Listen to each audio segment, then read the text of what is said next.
So today I'm going to introduce you to a very useful concept called the cake or ladder. I call it the cake, Ms. Cuneo calls it the ladder.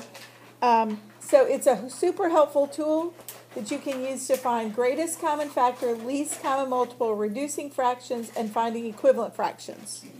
So go ahead and frame the how-to in red, and then we'll talk about the steps. All right, so in order to make the cake, you're going to write down the two numbers that you're going to make the cake from. So 16 and 24. And this is already done for you in your notes, so just focus with me on this screen. So first of all, we're going to draw like an upside down division. That's kind of what that looks like, is an upside down division.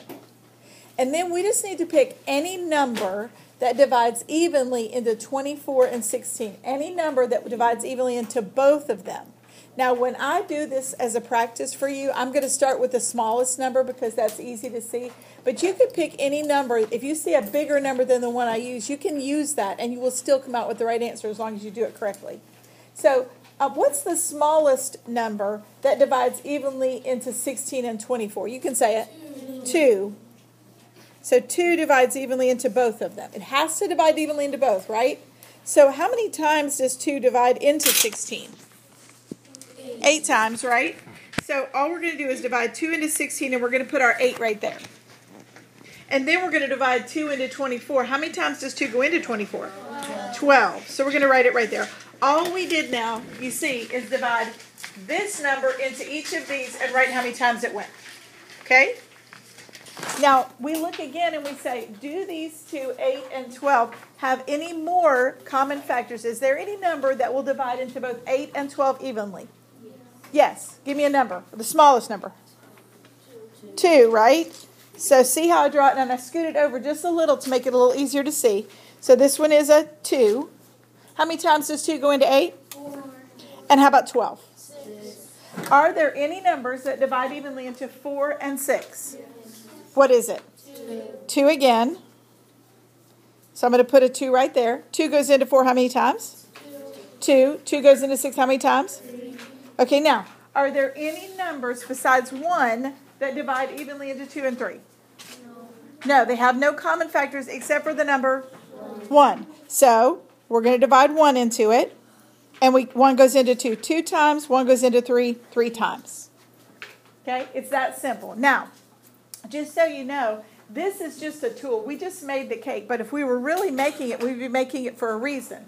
1, we could reduce the fraction. That would be these two numbers at the bottom. We're going to get into that in just a second. Or we would multiply these numbers together to get us the greatest common factor. Or we would multiply all of this together to get us the least common multiple. So all of that can be done by this one thing. But all I've done so far is just show you how to make it. All right, now that we have the basic idea of how to make the cake, we're going to use it to find the greatest common factor. So this is inside of your notes. Notice this little thing. It's actually on the right-hand side. It says vocabulary frame in blue. So these are the 3 things we're going to be doing with the cake. 1, greatest common factor. That's the largest number that divides evenly into 2 numbers. Okay, we use that a lot of times to reduce fractions and also for some word problems.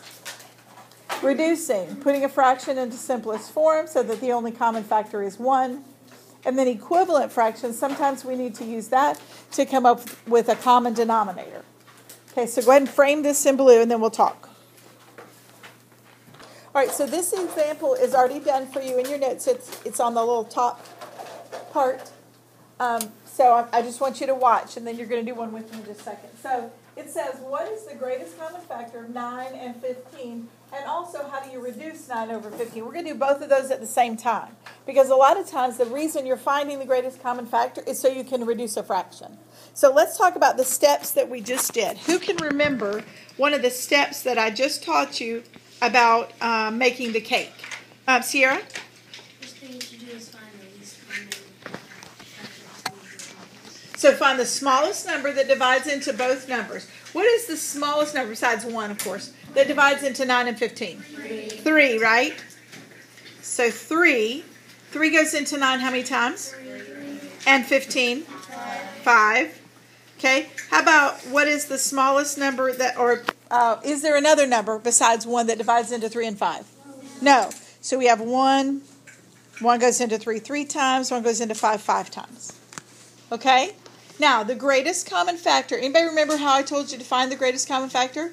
It's the number on the, I'll give you a hint, right or left?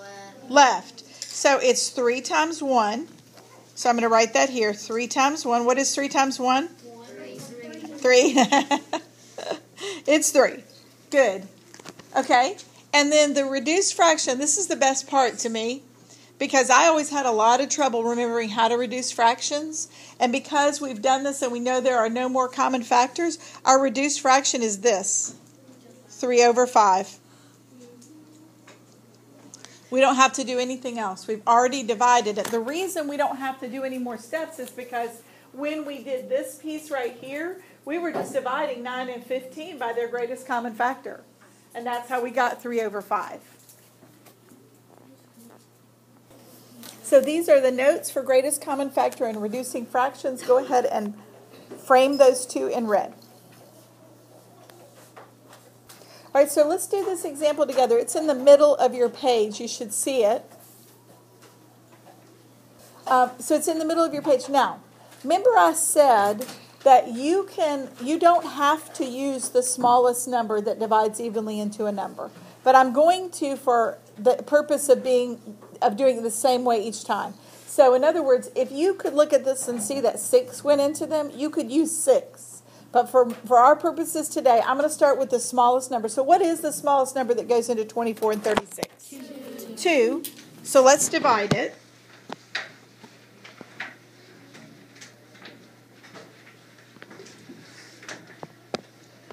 Okay, so 2 goes here. How many times does 2 go into 24? 12. And into 36? 18. Okay, let's draw our little bar again. Any common factors between 12 and 18? Or smallest common factor? Let me say it that way. 2 again. Isaiah's got it. 2 goes into 12 6 times. 2 goes into 18 9 times. Common factors between 6 and 9? 3. Good. Not 2 again, because 2 doesn't go into 9. But 3 goes into both of them. So 3 goes into 6 how many times? 2. And into 9 how many times? 3. Okay, let's draw our bar again. Common factors between 2 and 3? Only 1, right? Yeah. Only 1. So, and this is kind of a little phrase you'll hear me say, 1 and done. So when you get to 1, you're done.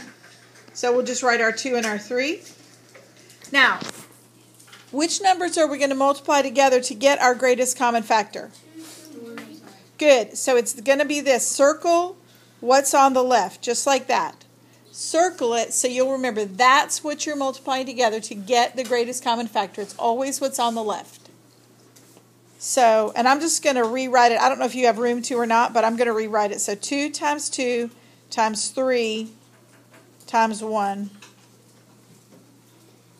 What is 2 times 2 times 3 times 1? 2 times 2 is 4 times 3 is 12. So the greatest common factor of those two is 12. You with me so far? Okay. Now, to reduce the fraction, this piece right here, remember it's our two numbers at the bottom. Just draw a line between the two of them, and it's 2 over 3. So 24 over 36 reduces to the simplest form of 2/3. So do 12 and 20 real quick on your paper, and then we'll talk about them together in just a second. All right, check your answers against mine. Raise your hand if you got 4 for the greatest common factor. Good. How about 3/5 for the reduced fraction? Good. Okay. Okay, do this one. 35 and 70. All right, so what was the smallest number that divided into both 35 and 70? 5. Good. And here, remember, you can use those divisibility rules because you can start with 2. Does 2 go into 35? No. So you know that won't work. 3, does it go in? No. 4, does it go in? No. 5. 5 does. So we'll start with 5. So 5 goes into 35 how many times? 7. 7. And how many times does it go into 70? 14. 14. Okay, and then again, you're going to look common factors between 7 and 14. And that's where you got to know your multiplication facts. Because that's an easy one if you remember your multiplication facts. 7 times 2 is 14. So 7 is the common factor. 7 goes into 7 one time. 7 goes into 14 two times. Only common factor is 1. 1 and 2. So our greatest common factor is 5 times 7 times 1, which is 35. And the reduced fraction is 1/2. 35 and 1/2. That makes sense. Okay, do this one.